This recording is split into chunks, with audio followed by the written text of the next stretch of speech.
사도행전의 말씀입니다. 그 무렵 최고의회에서 어떤 사람이 일어났다. 온 백성에게 존경을 받는 율법 교사로서 가말리엘이라는 바리사이였다. 그는 사도들을 잠깐 밖으로 내보내라고 명령한 뒤 그들에게 말하였다. 이스라엘인 여러분, 저 사람들을 어떻게 다룰 것인지 잘 생각하십시오. 얼마 전에 테오다스가 나서서 자기가 무엇이나 되는 것처럼 말하였을 때에 400명가량이나 되는 사람이 그를 따랐습니다. 그러나 그가 살해되자 그의 추종자들이 모두 흩어져 끝장이 났습니다. 그 뒤 호적 등록을 할 때 갈릴레아 사람 유다가 나서서 백성을 선동하여 자기를 따르게 하였습니다. 그러나 그가 죽게 되자 그의 추종자들이 모두 흩어져 버렸습니다. 그래서 이제 내가 여러분에게 말합니다. 저 사람들 일에 관여하지 말고 그냥 내버려 두십시오. 저들의 그 계획이나 활동이 사람에게서 나왔으면 없어질 것입니다. 그러나 하느님에게서 나왔으면 여러분이 저들을 없애지 못할 것입니다. 자칫하면 여러분이 하느님을 대적하는 자가 될 수도 있습니다. 그들은 가말리엘의 말에 수긍하고 사도들을 불러들여 매질한 다음 예수님의 이름으로 말하지 말라고 지시하고서는 놓아주었다. 사도들은 그 이름으로 말미암아 모욕을 당할 수 있는 자격을 인정받았다고 기뻐하며 최고의회 앞에서 물러나왔다. 사도들은 날마다 성전에서 또 이 집 저 집에서 끊임없이 가르치면서 예수님은 메시아시라고 선포하였다. 주님의 말씀입니다. 네, 4월 12일 부활 제2주간 금요일 제1독서 사도행전 말씀 계속 이어지고 있습니다. 5장 34절에서 42절입니다. 여러분, 강조하기는 왜 할까요? 질문자가 있습니다.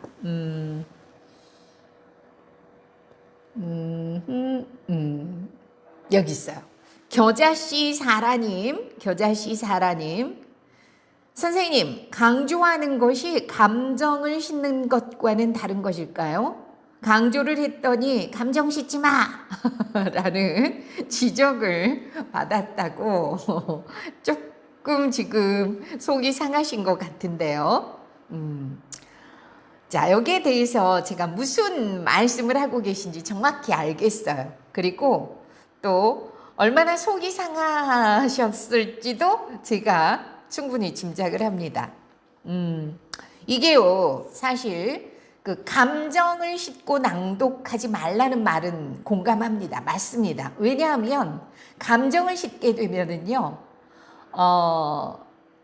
그 성서 말씀의 해석을 잘못 전달할 수가 있는 우려가 있기 때문입니다.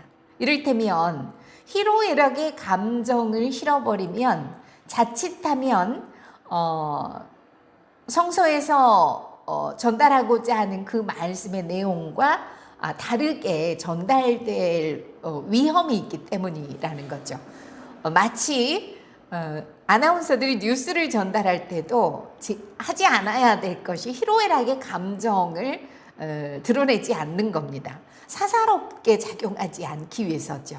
이를테면 요즘 그 선거철인데 본인이 지지하는 정당에 관련된 뉴스를 전달하면서 좋아하고 막 이렇게 웃고 막 찡그리고 이러면 안 되잖아요. 그러는 것처럼 말씀의 해석은 정말 굉장히 민감한 부분이기 때문에 잘못 감정이 실리면 말씀에 대해서 다른 해석으로 전달되어질 위험이 있기 때문에 이 말씀은 맞습니다.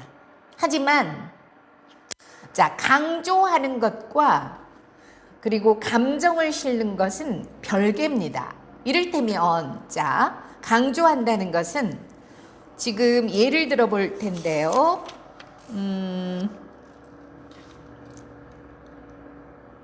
몇 절로? 자, 매일미사책 74쪽.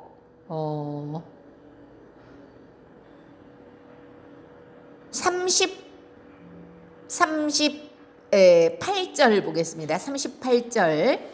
자, 그래서 이제 내가 여러분에게 말합니다. 저 사람들 일에 관여하지 말고 그냥 내버려 두십시오. 해서 내버려 두십시오. 내버려 두십시오. 여기다가 조금 강조를 하겠습니다. 저 사람들 일에 관여하지 말고 그냥 여기다가 강조하는 것보다는 그냥 내버려 두십시오. 여기다 강조하는 게 낫죠. 그런데 강조를 잘못하면 저 사람들 일에 관여하지 말고 그냥 내버려 두십시오. 내버려 두십시오. 이 감정 실는 거거든요. 이것은 그냥 냅둬버려. 이런 그냥 자포자기 이런 감정이 실려버리는 것이기 때문이에요. 그래서 강조하기도 자칫 잘못하면 감정을 실는 쪽으로 가버릴 위험이 있어요.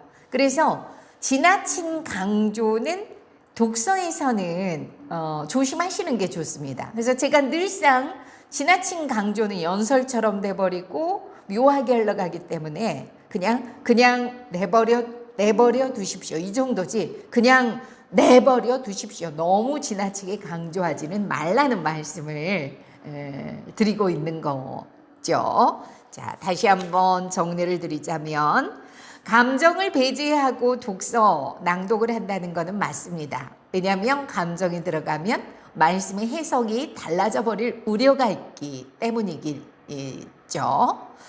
그래서 강조하기는 왜 하냐면은요, 내용을 제대로 전달하기 위해서 해요. 그런데 잘못 강조하기를 하면 지나칠 수 있어요. 그래서 지나치지 않는 강조 정도로, 예를 들어서 이스라엘인 여러분, 저 사람들을 어떻게 다룰 것인지 잘 생각하십시오. 어떻게, 이 정도. 어떻게, 이렇게 심하게 강조하지는 말고 어떻게 다룰 것인지 이 정도의 적절한 강조하기로 내용을 잘 전달할 수 있었으면 좋겠습니다. 자, 충분히 질문에 답변이 됐는지 모르겠어요. 겨자씨 사라님. 네.